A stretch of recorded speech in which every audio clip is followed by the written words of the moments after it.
तो number 3 heading का नाम है आज मोनोपोलिस्टिक कंपटीशन। Monopolistic competition. तो जैसे हमने परफेक्ट पढ़ लिया, वो बिल्कुल एक्सट्रीम था। मोनोपोली पढ़ ली, वो बिल्कुल एक्सट्रीम थी। तो ये किसका दोस्त है? ये है परफेक्ट का दोस्त। तो वो जो शुरू में वो डायग्राम बनवाया होगा आपको एक, तो उसमें इसको मैंने परफेक्ट के नजदीक बनाया था। तो इसमें कुछ आपको क्वालिटीज, कुछ फीचर्स परफेक्ट से मिलते जुलते लगेंगे और होते भी हैं। तो मोनोपोलिस्टिक कंपटीशन जो है उसके बारे में देखते हैं कि क्या बातें हैं। तो आप इसमें लिखना फर्स्ट एरो डाल के कि this market is a blend of monopoly and perfect competition. This market is a blend of monopoly and perfect competition. तो ये दोनों का मिक्सचर सा है, मोनोपोली का भी और परफेक्ट कंपटीशन का भी। एग्जाम्पल, तो इसको समझने के लिए हम एक एग्जाम्पल लिख लेते हैं। सोप इंडस्ट्री, साबुन। तो कुछ फीचर जो हम पढ़ेंगे तो उसमें हम साबुन की इंडस्ट्री का एग्जाम्पल लेंगे तो थोड़ा आसान हो जाएगा। सोप इंडस्ट्री है ना। चलो, तो अब इसके नीचे लिखते हैं हम फीचर्स कि क्या फीचर्स हैं। नो, नंबर 1 बताओ। नंबर 1 का नाम है लार्ज नंबर ऑफ क्या, बायर्स या सेलर्स? तो लिखो large number of buyers and sellers. तो ये फीचर किसकी तरह बन गया? थोड़ा थोड़ा परफेक्ट की तरह। तो इसमें भी बहुत सारे बायर्स और बहुत सारे सेलर्स होते हैं। तो डैश डाल के लिख लो इसमें। इंडिविजुअल बायर और सेलर। तो पहले आप बताओ, अब आप कहो कि मैं आज साबुन खरीदने नहीं जाऊंगा बाजार, तो उससे कुछ फर्क पड़ेगा? या एक दुकानदार बोले आज मैं साबुन बेचने नहीं जाऊंगा, तो उससे भी फर्क पड़ेगा? नहीं फर्क पड़ेगा। तो यहाँ इतने सारे बायर्स हैं और इतने सारे सेलर्स हैं कि एक सेलर या एक बायर का मतलब इंपैक्ट बहुत ना के बराबर है, बहुत जरा सा है, हाँ माइन्यूट है। तो इंडिविजुअल बायर और seller has a very small share in market. तो मतलब एक आदमी साबुन नहीं खरीदने भी गया तो बाजार पे कोई ज्यादा फर्क नहीं पड़ेगा। ऐसे एक दुकानदार अगर सेलर साबुन बेचने नहीं आया तो कोई ज्यादा बहुत फर्क नहीं पड़ेगा। Second, product differentiation. बस, तो ये एक फीचर ऐसा है जो इसको बाकी सारे मार्केटों से अलग बना देता है। तो इस पे 2 सितारे लगा लेते हैं, प्रोडक्ट डिफरेंशिएशन। तो प्रोडक्ट डिफरेंशिएशन में लिख लो छोटा पहले एरो डाल के, हीट्रोजीनियस प्रोडक्ट्स। हीट्रोजीनियस प्रोडक्ट्स ब्रैकेट में, हीट्रोजीनियस का मतलब सिमिलर, आइडेंटिकल होते तो होमोजीनियस बोलते हैं। तो साबुन सारे एक जैसे ही लगते हैं देखने में, लेकिन फिर भी वो एक दूसरे से डिफरेंट होते हैं। और यही इस मार्केट में मतलब यूएसपी होती है, क्योंकि हर सेलर ये कहता है कि मेरा साबुन दूसरे से बेहतर है।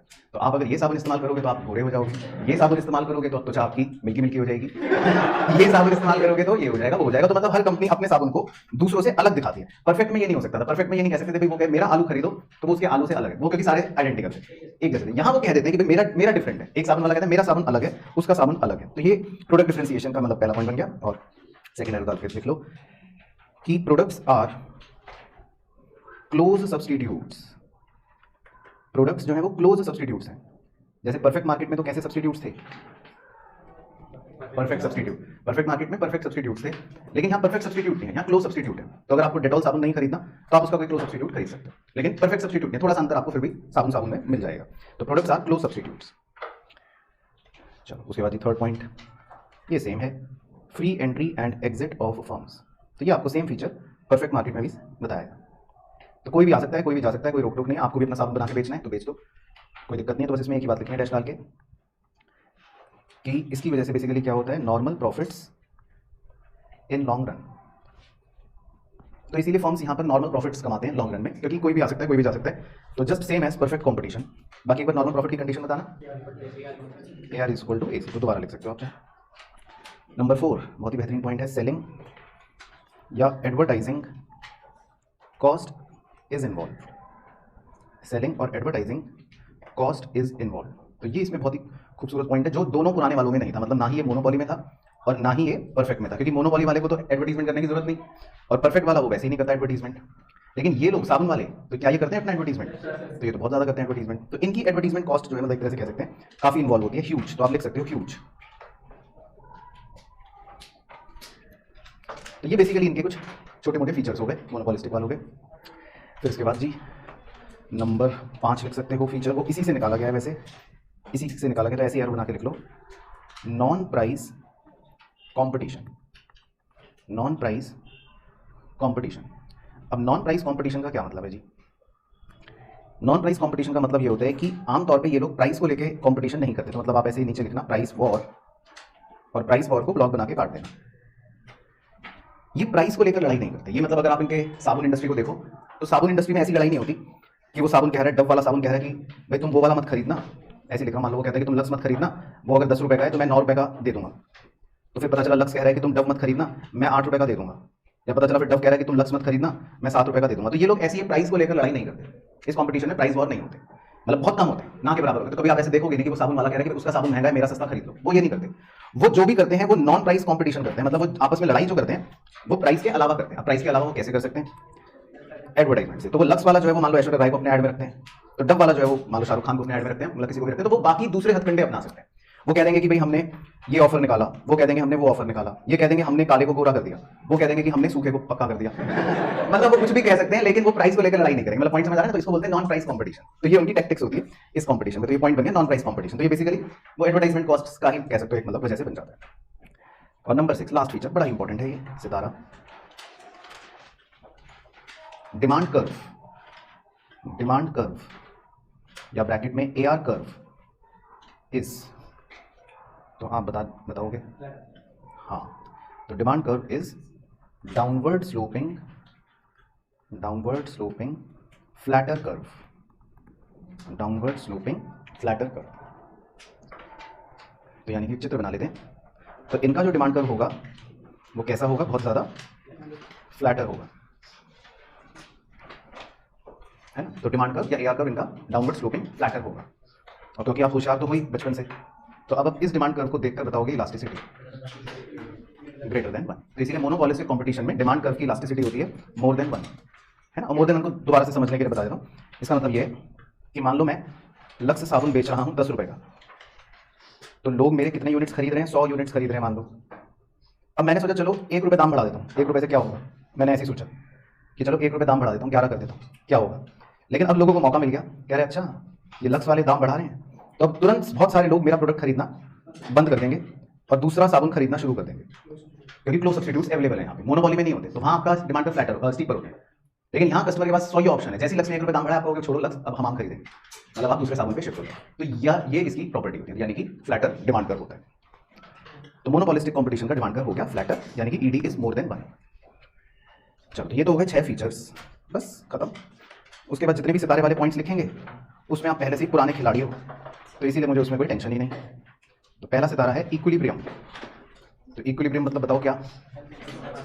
अरे वो तो कंडीशन है। हाँ, ज़्यादा ज्ञान आ जाए ना बच्चों को तो संभाला नहीं जाता, वो भी दिक्कत है।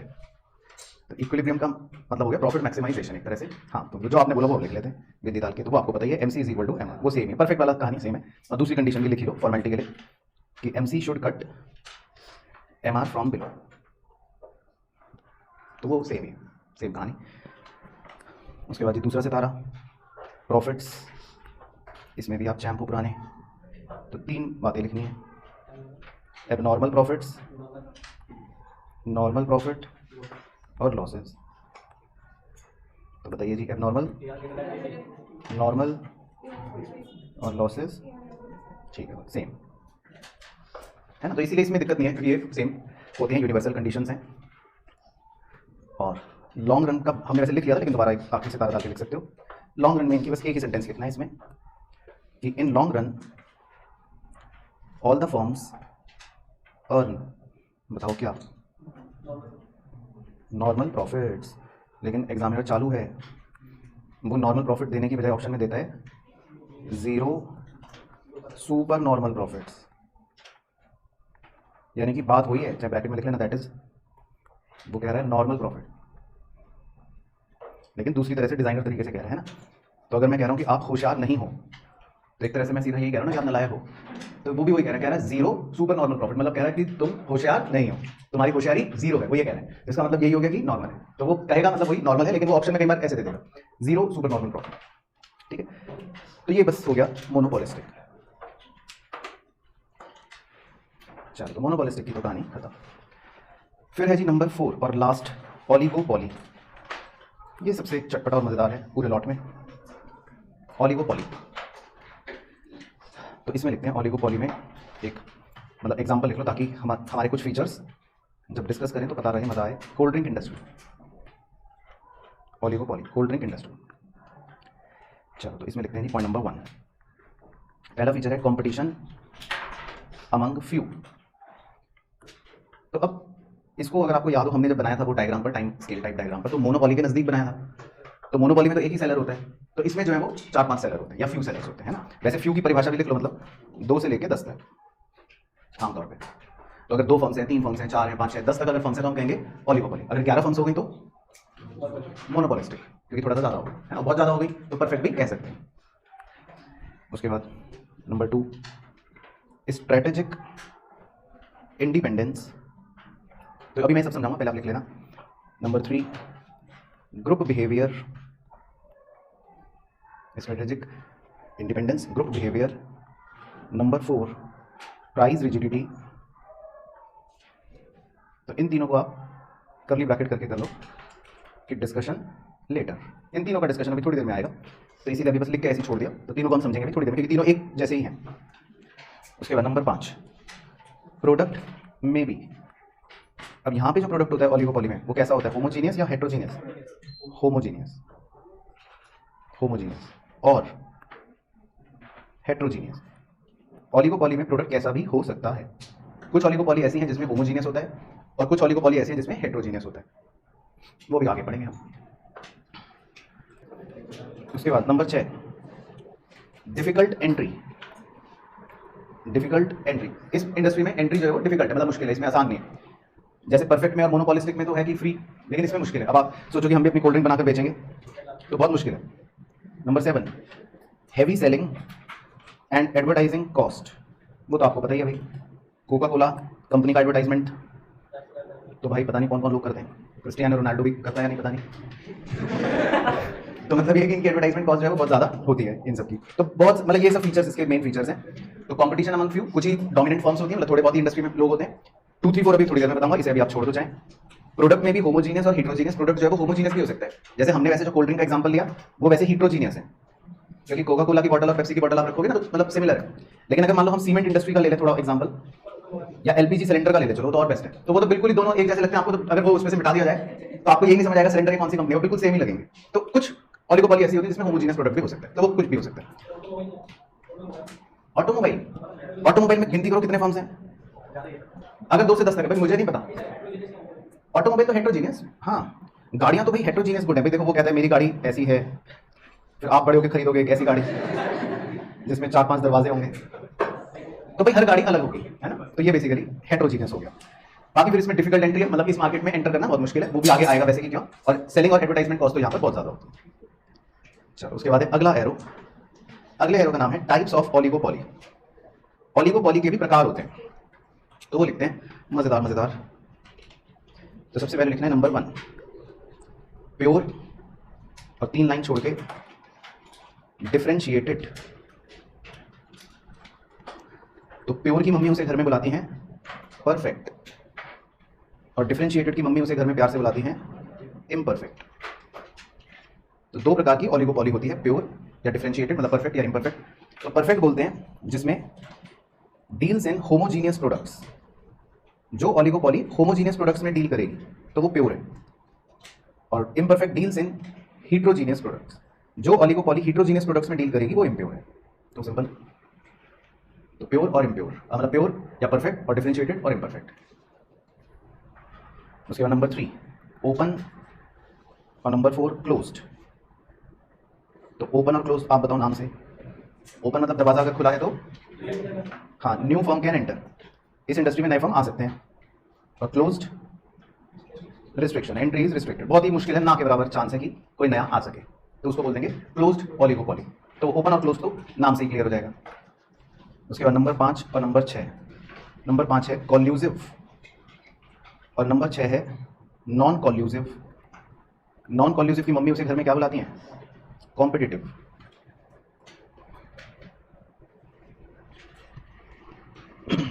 तो एक पॉइंट अब मेरा ऊपर का कॉल्यूसिव समझाते समझाते कवर हो जाएगा। कॉल्यूसिव का मतलब है commonly decide price and output, ये इनकी चालाकी होती है। तो दुनिया को ये हो सकता है दिखाएं कि देखो हम तो दोनों दुश्मन हैं, लेकिन पर्दे के पीछे खुद ही आपस में डिसाइड करते हैं कि भाई कितना दाम रखना है लोगों को लूटने के लिए।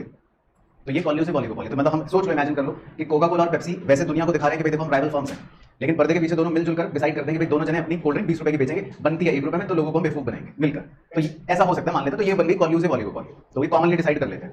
लेकिन अगर मान लो वो कॉमनली डिसाइड, अच्छा हाँ पहले ये पॉइंट दिखा देता हूँ कॉमनली डिसाइड करने वाले का। तो ऊपर एक पॉइंट आया था ना नंबर 3 या 2, दोनों को इकट्ठे भी पढ़ सकते हो आप, स्ट्रेटेजिक इंटरडिपेंडेंस। अच्छा इंडिपेंडेंस लिखा था, वो इंटरडिपेंडेंस कर लेना बच्चों, सॉरी स्ट्रेटेजिक इंटरडिपेंडेंस है वो, मतलब एक दूसरे पर निर्भरता, स्ट्रेटेजिक इंटरडिपेंडेंस वो ठीक कर लेना, मतलब एक दूसरे पर निर्भरता है। कोका कोला वाला अकेले डिसीजन नहीं ले सकता, पेप्सी वाला अकेले डिसीजन नहीं ले सकता, तो दोनों एक दूसरे पर निर्भर करते हैं, कॉन्क्लूसिव है। यही ग्रुप बिहेवियर का भी मतलब है। तो ग्रुप बिहेवियर का मतलब है कि हम एक ग्रुप की तरह बिहेव करते हैं। ऑलिगोपॉली में भाई 2-4 लोग होते हैं, मान लो कोल्ड ड्रिंक इंडस्ट्री में तो 2 ही बड़े प्लेयर हैं, पेप्सी और कोका कोला, तो ये दोनों ग्रुप की तरह बिहेव करते हैं। तो इन दोनों पॉइंट्स को मतलब आप कॉन्क्लूसिव वाले नजर से देख सकते हो, तो वो सेम चीज होती है। तो कॉन्क्लूसिव का मतलब ये मिलजुल कर प्राइस और आउटपुट डिसीजन लेते हैं। और नॉन कॉन्क्लूसिव मतलब कॉम्पीट विद ईच अदर, वो कहते हैं भाई तुम अपने हिसाब से करो, हम अपने हिसाब से करेंगे, फिर जो होगा देखा जाएगा। हाँ, तो कॉम्पीट विद ईच अदर, तो ये आपस में फिर डिसाइड नहीं करते कि कितना प्राइस रखना है, कितना आउटपुट रखना है, कह रहे तुम अपना करो, हम अपना हिसाब से करेंगे, फिर देखते हैं कौन जीतेगा। उसके बाद जी नंबर 7 पार्शियल और नंबर 8 फुल। तो पार्शियल का मतलब यहां पार्शियलिटी होती है। कैसी पार्शियलिटी लिखो, industry is dominated by one large firm. इसमें एक बहुत बड़ा प्लेयर होगा जो डोमिनेट करेगा, बाकी 4-5 छोटे मोटे कह सकते हो। हाँ, या सीमेंट इंडस्ट्री में भी मतलब आप कह सकते हो एक बार को कि भाई अल्ट्राटेक सीमेंट मान लो बहुत बड़ा प्लेयर हो गया, बाकी इंडिया सीमेंट और ये वो कुछ और कंपनियां थोड़े छोटे वाले हो गए, तो थोड़ा सा इसको बोल देंगे पार्शियल ऑलिगोपॉली। फुल ऑलिगोपॉली का मतलब है कि भाई नो लीडरशिप, सब बराबर है, या मतलब कोई लीडर नहीं है, कोई ऐसा अकेला डोमिनेंट फर्म नहीं है, तो उसको बोल देते हैं फुल ऑलिगोपॉली। ठीक है, तो इसमें आप ये याद रखना कि जब आप पढ़ाई करो, मान लो तो आप ऐसे ही पढ़ना 1 और 2 को इकट्ठे, 3 और 4 को इकट्ठे, 5 और 6 को इकट्ठा, 7 और 8 को इकट्ठा, तो इससे आपको इजीली पता लगता रहेगा। नंबर 9 सिंडिकेटेड और नंबर 10 ऑर्गेनाइज्ड। तो सिंडिकेटेड में लिखना डैश डाल के, small group control it, that is centralised body, that is centralised body. तो जैसे आपने वो पुष्पा वाला देखा होगा ना, तो उसमें वो बोलते हैं ना बार बार सिंडिकेट सिंडिकेट सिंडिकेट, तो इसका मतलब वो जो पूरा रैकेट चला रहे हैं बड़ा सा, वो उसमें वो 3-4 लोग होते हैं ना ग्रुप। तो सिंडिकेटेड ऑलिगोपॉली का मतलब यही होता है कि स्मॉल ग्रुप जो होता है वो कंट्रोल करता है, वो सारे डिसीजंस लेता है, फिर बाकी छोटे मोटे बस प्यादे होते हैं। तो स्मॉल ग्रुप जो है वो कंट्रोल करता है, तो इस तरह की ऑलिगोपॉली को हम सिंडिकेटेड ऑलिगोपॉली बोलते हैं। हाँ, तो इससे आप पुष्पा मूवी याद रख सकते हो, तो उसमें ये वर्ड बोला भी है। और ऑर्गेनाइज में ऐसा कोई स्मॉल ग्रुप नहीं होता, उसमें आप लिख लो all firms decide their output, या ब्रैकेट में लिख सकते हो सेंट्रली ऑर्गेनाइज्ड। तो हर फर्म जो है वो अपना खुद डिसाइड करते हैं किसको कितना ड्रग बेचना है, सिंडिकेट विंडिकेट कुछ नहीं।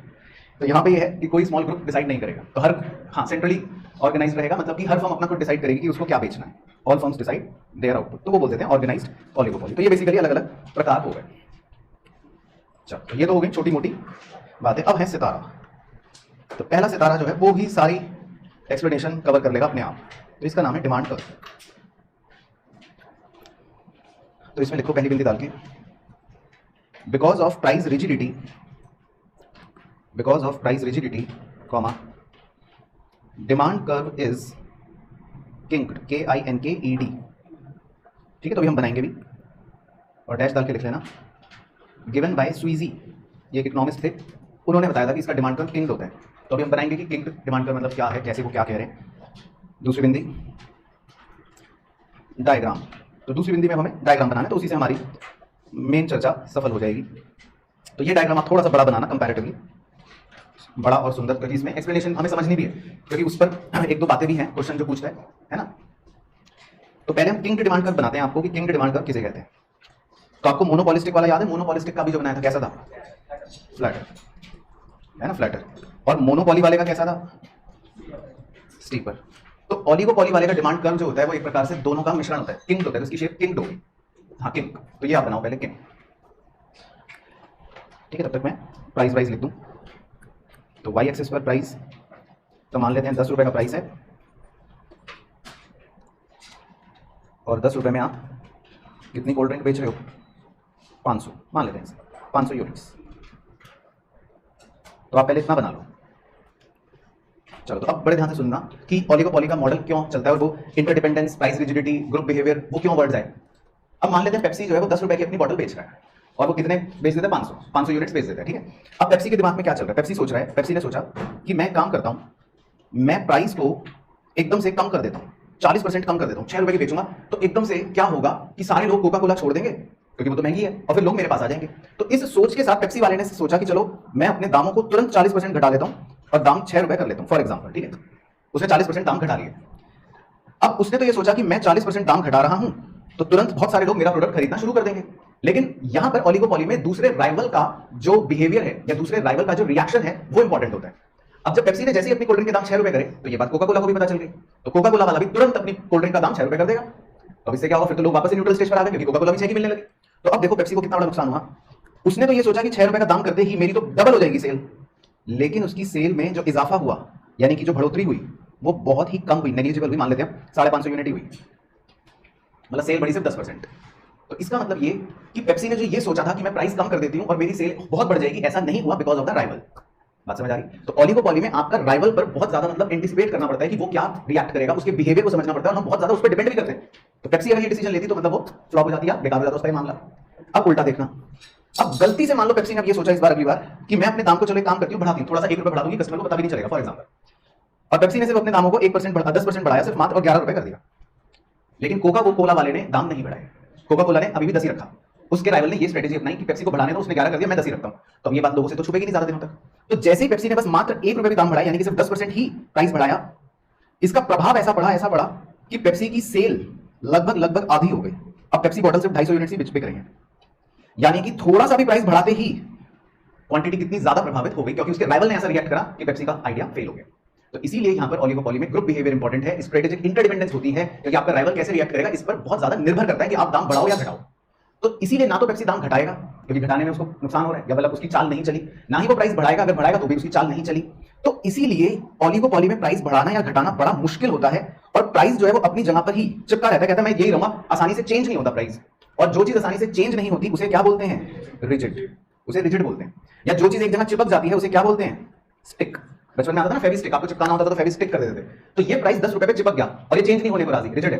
तो इसीलिए ओलिगोपॉली के अंदर जो ये प्राइस होते हैं इन्हें बोला जाता है स्टिकी या रिजिड प्राइसेस, यानी कि प्राइस जो है वो चिपक गया, वो चेंज नहीं हो रहा, तो इसीलिए इनको बोला जाता है स्टिकी या रिजिड प्राइसेस। तो पहले इतना समझ आ गया, ठीक है। अब एक हॉट क्वेश्चन है जो एग्जाम में पूछ रहा है, मैंने एक बार प्राइस कम भी करा और मैंने एक बार प्राइस बढ़ाया भी। अब आपको ये बताना है कि दोनों में से जब मैंने प्राइस कम करा था, जब मैंने प्राइस बढ़ाया था, कस्टमर्स का रिएक्शन ज्यादा कहां आया, बढ़ाने पे, क्योंकि जैसे ही मैंने प्राइस बढ़ाया तो कस्टमर्स ने तुरंत उसकी क्वांटिटी काफी कम कर दी। तो यानी कि मैं ये कह सकता हूं कि जब प्राइस हम बढ़ाते हैं यहां पर, तो रिस्पांस जो है वो ज्यादा मिलता है, या उसका रिएक्शन जो है वो ज्यादा होता है एज कंपेयर टू जब हम प्राइस घटाते हैं। तो ये बात हम अंग्रेजी में लिखेंगे कि जब प्राइस बढ़ाया जाएगा तो रिएक्शन ज्यादा तेज मिलेगा एज कंपेयर टू प्राइस घटाने पर। समझ आ गया? तो वो मैं लास्ट में लिखवा दूंगा, तो आप पहले ये बना लो और वो बादल भी बना लेना। तो आपके क्वेश्चन जो है वो वैसे तो एमसीक्यू में वो बादल पूछेगा, लेकिन अपने समझने के लिए आप डायग्राम भी बना लो, तो इससे आपको कहानी भी समझ आ जाएगी। तो बस आप ये अंग्रेजी नीचे लिख लो, मैं भी लिख लेता हूं लाइन डाल के कि response to price increase is more than response to price decrease, है ना। तो वो हमको ऊपर दिख ही रहा है, प्राइस बढ़ाने पर आपको ज्यादा रिस्पॉन्स आएगा प्राइस घटाने की अपेक्षा में। तो ये ओलिगोपॉली का मतलब सारे फीचर्स को अपने आप में एक्सप्लेनेशन कवर कर लेती है। तो इसी को स्ट्रेटेजिक इंटरडिपेंडेंस भी कह सकते हो आप, इसी में ग्रुप बिहेवियर भी कह सकते हो, इसी में प्राइस रिजिडिटी भी आ गया। तो तीनों मेन फीचर्स जो है वो इसी एक्सप्लेनेशन को मतलब सपोर्ट कर रहे हैं। तो क्लियर हो गया सब बच्चों को? चलो, तो ये तो था जी सितारा, इसका demand curve, king demand curve. फिर है अगला सितारा, अगले सितारे का नाम है प्राइस एंड आउटपुट डिसीजन।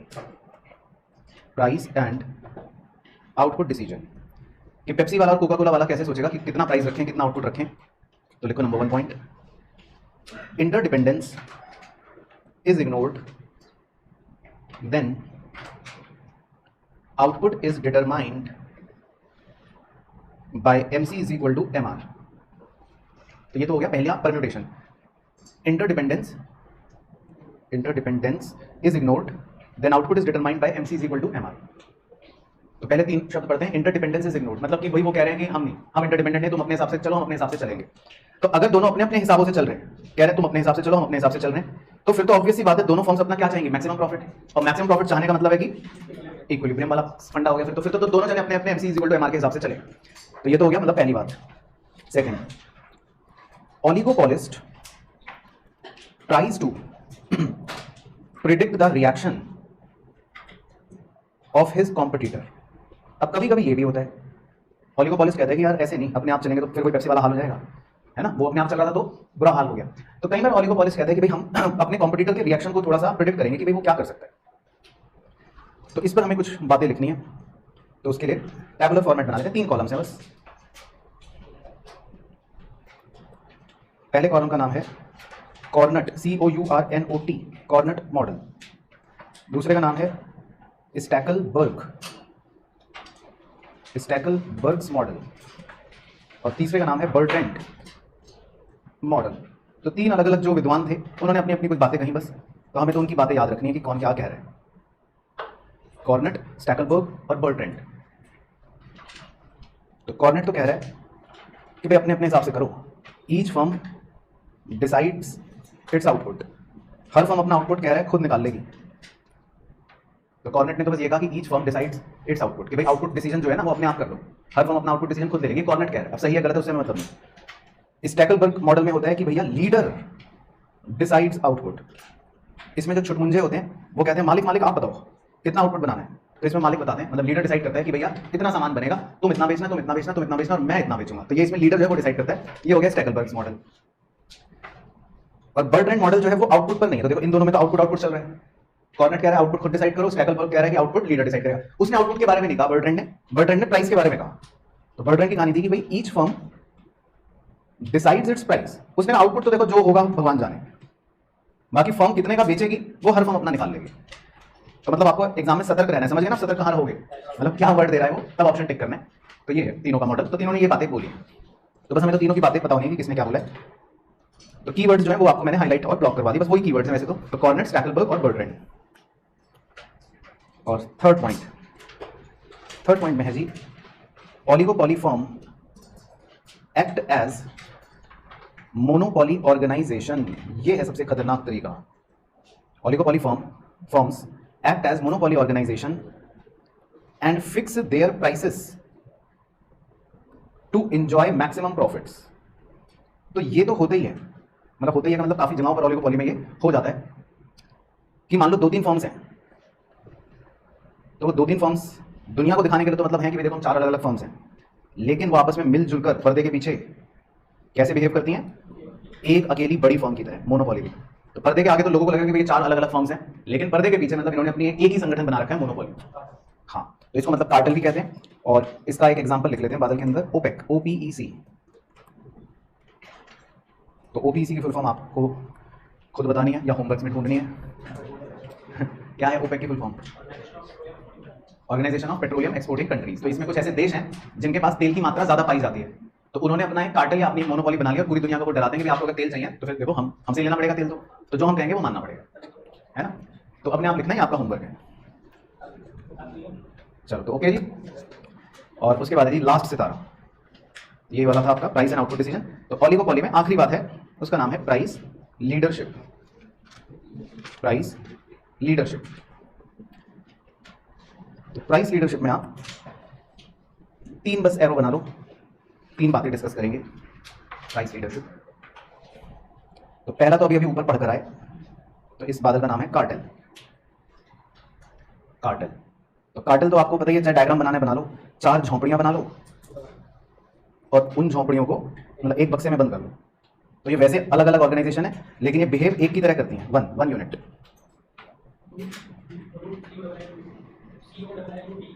कॉल्यूड, हाँ, तो ये हम कह सकते हैं कि यहाँ पर कॉल्यूजन चल रहा है भयंकर, कॉल्यूसिव ओलिगोपॉली है, बिल्कुल मिलजुल कर इन्होंने अपना वो बना लिया है कार्टेल। इसको कार्टेल कहते हैं एक तरह से। दूसरा है प्राइस लीडरशिप। अब ये मत सोचना बच्चा का सर हेडिंग का नाम है प्राइस लीडरशिप और उसके अंदर पहला कंपोनेंट है कार्टेल, दूसरा कंपोनेंट है प्राइस लीडरशिप। कंपोनेंट नहीं है, बस मतलब वो टर्म समझाई जा रही है। तो प्राइस लीडरशिप कहने का मतलब यहाँ पर अर्थ जो है वो आप समझ जाओगे डायग्राम से कि इसमें क्या होता है इस कॉन्सेप्ट में, कि इसमें होती है एक बड़ी झोंपड़ी। बड़ी झोंपड़ी को क्या कहते हैं? Dominant form. तो बड़ी झोंपड़ी को कहते हैं डोमिनेंट फॉर्म। डोमिनेंट फॉर्म जो है वो डिसाइड करती है, और बाकी ये छोटी छोटी झोंपड़ियां बना लो इसके चारों तरफ, मालिक मालिक। तो छोटी छोटी झोंपड़ियां क्या करती हैं? वो तो जो डोमिनेंट फॉर्म ने प्राइस या जो भी डिसाइड करा वो फॉलो कर लेते हैं। हाँ, जैसे ऊपर था ना, तो बस वही बातें हैं लेकिन टर्म्स बता दी। तो इन छोटी झोंपड़ियों को क्या कहते हैं? फ्रिंज फॉर्म्स, फ्रिंज, हाँ, FRINGE, फ्रिंज फॉर्म्स। तो ये एक तरीका हो गया।